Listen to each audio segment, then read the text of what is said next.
Doctor Harekrushna ମହତାବଙ୍କର 125ତମ ଜନ୍ମ ଜୟନ୍ତୀ ଅବସରରେ ଆମେ ବିଗତ ଦିନରେ ବହୁ କାର୍ଯ୍ୟକ୍ରମ ହାତକୁ ନେଇଥିଲୁ, ଯେପରିକି ଇନାଗୁରାଲ ପ୍ରୋଗ୍ରାମ, ସାଇକେଲ ରାଲି, ସେମିନାର, ପିଲା ସ୍କୁଲ କଲେଜ ପିଲାଙ୍କ କମ୍ପିଟିସନ୍ସ।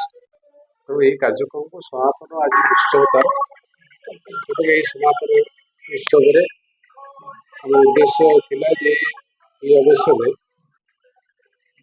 ତାଙ୍କର ସ୍ମୃତି ଉଜ୍ଜୀବିତ କରିବା ପାଇଁ ଗୋଟେ ସ୍ମରଣିକା ମଧ୍ୟ ପ୍ରକାଶ ପାଇବା ଉଚିତ। ଆଉ ଆଜି ଗୋଟେ ବହୁ ଏକ କମ୍ପ୍ରିହେନ୍ସିଭ୍ ସୋଭିନିୟର ଯାହାକୁ ଆମେ କହୁ ସ୍ମରଣିକା, ସେଟା ଆଜି ଉନ୍ମୋଚିତ ହୋଇସାରିଛି।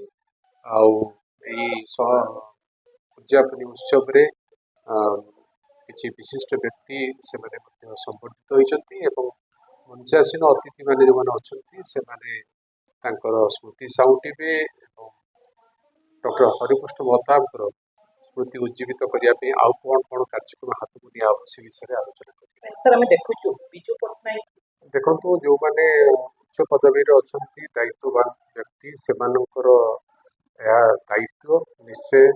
ଯେପରି ବିଜୁ ପଟ୍ଟନାୟକ ଜଣେ ପ୍ରବାଦ ପୁରୁଷ, ସେହିପରି ଡକ୍ଟର ହରେକୃଷ୍ଣ ମହତାବ ମଧ୍ୟ ସେ ଜଣେ ପ୍ରବାଦ ପୁରୁଷ ଥିଲେ।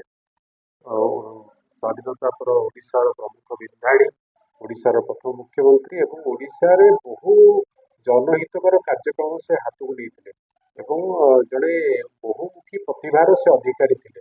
ତେଣୁ ତାଙ୍କର ସ୍ମୃତି ଉଦ୍ଦେଶ୍ୟରେ ଆହୁରି କିଛି କାର୍ଯ୍ୟକ୍ରମ ମଧ୍ୟ ହାତକୁ ନେବା ଉଚିତ ଏବଂ ସରକାରଙ୍କ ତରଫରୁ ମଧ୍ୟ ବହୁ କାର୍ଯ୍ୟକ୍ରମ କରାଯାଉଛି। ଆଉ ମୁଁ ଆଶା କରୁଛି ଆମେ ଯଦି ସମସ୍ତେ ମିଳିମିଶି ଏହିପରି ଉଦ୍ୟମ ଜାରି ରଖିବା, ନିଶ୍ଚୟ ଆହୁରି ନୂଆ ନୂଆ କାର୍ଯ୍ୟ ଆମେ କିଛି ତାଙ୍କ ସ୍ମୃତି ଉଦ୍ଦେଶ୍ୟରେ କାର୍ଯ୍ୟକ୍ରମ ମଧ୍ୟ କରିପାରିବା।